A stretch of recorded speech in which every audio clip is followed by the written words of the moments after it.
address, back to give his take on Biden lies at the State of the Union address, and to also talk about why the GOP should give his generation a seat at the table.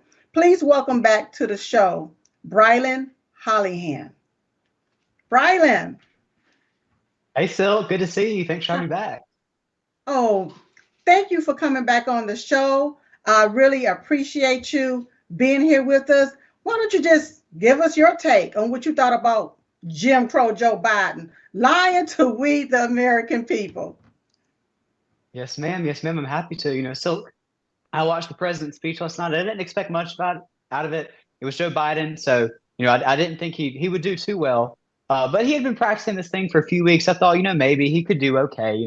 They went over this and over this and over this. So I thought, after reading through that teleprompter, maybe Jim Crow Joe could get through the speech without blundering. Well, like you said in your monologue, Sil, it was a complete and utter clown show. Joe Biden blundered the entire speech. And I've talked to a lot of Americans today who said, hey, look, I'm a working class American. I don't have time to waste my Tuesday nights, my busy Tuesday night, listening to a senile old man scream into a microphone in the House chamber. And frankly, I don't blame them. But I knew I'd be on here tonight, and I knew it'd probably be appropriate if I at least watched most of it. So I forced myself to sit through it. And I took three takeaways I want to share with your audience if they didn't have time to watch Jim Crow Joe's speech last night.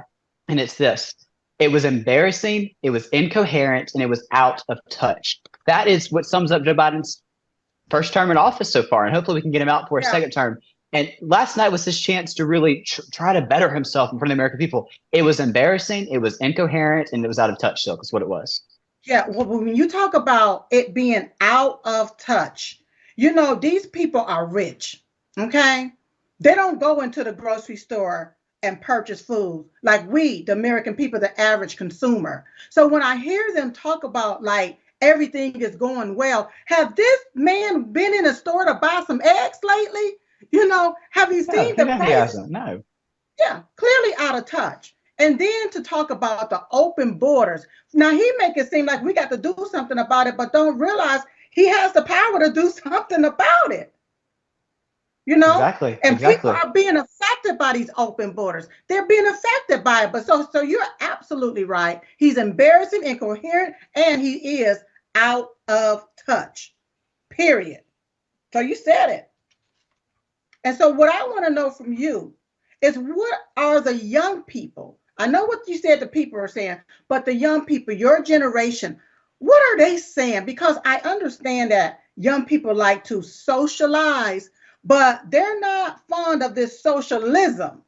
Okay. So what are the young people basically saying out there?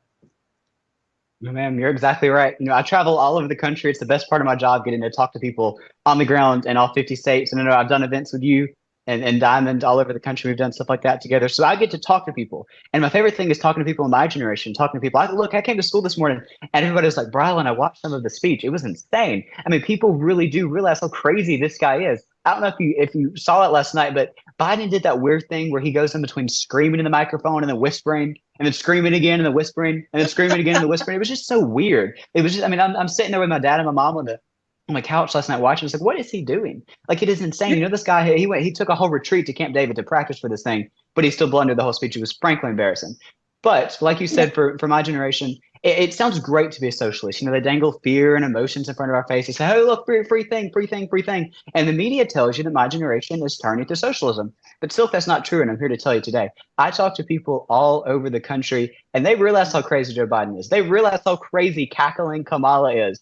They realize how crazy Nancy is. And they see this lunacy that we have up in Washington, D.C., and they won't change. And that's why I wrote an article that we'll talk about here in a second, because when I look out at my generation, I look out at the future of the Republican Party, my generation needs a seat at the table, and my generation is ready for that seat.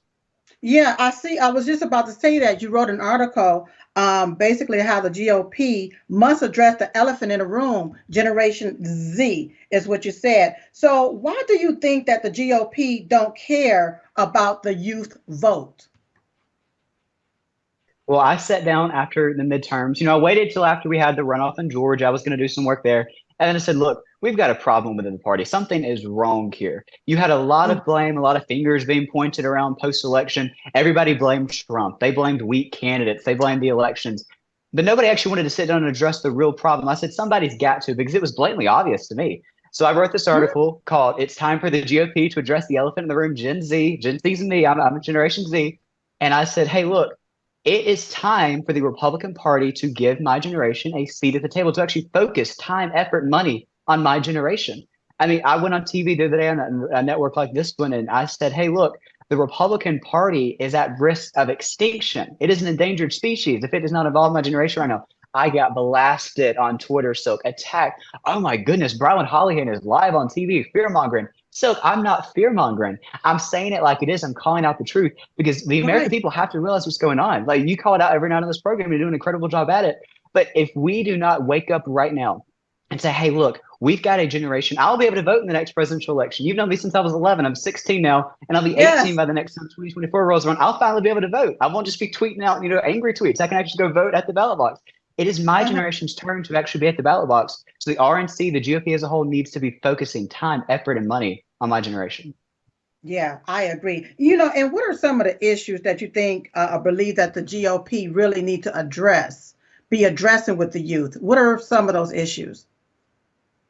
Well, what the GOP needs to be doing, and RNC specifically, since that's kind of the leadership structure here, they've got to be on social media. I mean, you do an incredible job of it. That's where I follow you. I've got your tweet notifications on. Every time Silk's tweeting, I get a notification like, oh, look, here she is. Okay. The RNC, the GOP as a whole, has to be speaking my generation's language. They have to be where my generation is. So, TikTok's a whole issue, but we can be on Twitter, Facebook, Instagram, pumping out information, pumping out real truth.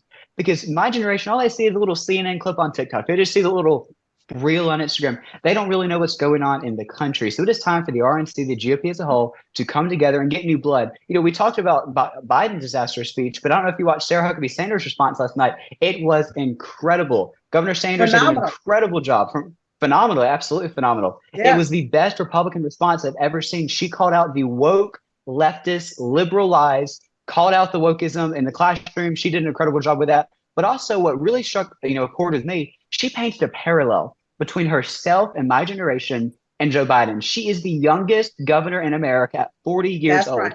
Joe Biden is the oldest sitting president in American history at 80 years old. Sarah Sanders did an incredible job articulating that. I think it was an incredible Republican response. If your audience hasn't, I know you had to stay up late to watch it. So if you haven't stayed up late to watch that yet, once you get done watching Chit Chat Live tonight, I say you hop on over to YouTube and look up Sarah Sanders' response. She did an incredible job. She did a phenomenal job. She called it right out from the rooter to the tutor. We understand that my dear sister, Diamond, she passed away on January the 8th, and you wanted to say your condolences, and so here's your opportunity. Absolutely, Silk. Well, first of all, let me just express my deepest condolences to you personally and your entire family and your team here. Silk, or Diamond, was such an important person to me in my life. I know she's an inspiration to so many. She would say ditch and switch, and she inspired so many people with that message. And so I hope that I can just be some small beacon to be able to carry that light and carry that torch and that passion. She was just so genuine. She was so kind. And that is something that's so rare in this business. I mean, you have so many backstabbing people, so many toothpaste, so many fake people. You and Diamond are the most genuine people I've met in this business. So I just wanted to express my condolences and thank you all. And thank you for having me on again. It was an honor to be on here, to be the official Chit Chat Live responder to Biden's State of the Union last night. Wonderful. Let everybody know how they can get in contact with you, how they can see your articles, your videos. Let them know how they can follow you. Yes, ma'am. Well, you can hop on over to thetruthgazette.com. That's thetruthgazette.com. My article is specifically at thetruthgazette.com/gazette. That's thetruthgazette.com/gazette. My Twitter account is at truth_gazette. And then Facebook, Instagram, it's all at The Truth Gazette. So I hope to be interacting with your followers, your audience tonight. You've got an incredible group. The last time I was on here, they showed me a lot of love, a lot of support. So I'm happy to be back. Amazing. Look, I need you to do a video for me. I need you to go out. I need to know if individuals want to choose between Trump and DeSantis, especially since DeSantis have been seen sitting with Dominion and lawyer or what have you, and basically sitting with the enemy. I call it sitting with the enemy. And I want to know, why would they choose DeSantis, if they do choose DeSantis, over President Trump. Because one thing that I found out is that a lot of people don't know what's going on. But if you take it and address it as such to let people know how DeSantis is basically riding with the enemy, okay, but want to say that he's for America first, something ain't fitting right. So I need you to go out, ask the community, and let's get some answers back. Let me know when it's done so we can get you back on the show. Yes, ma'am. We can make it happen. I'll hit the streets. Thank you so much. God bless you. Thank you, Silky. Have a good night. Okay, darling.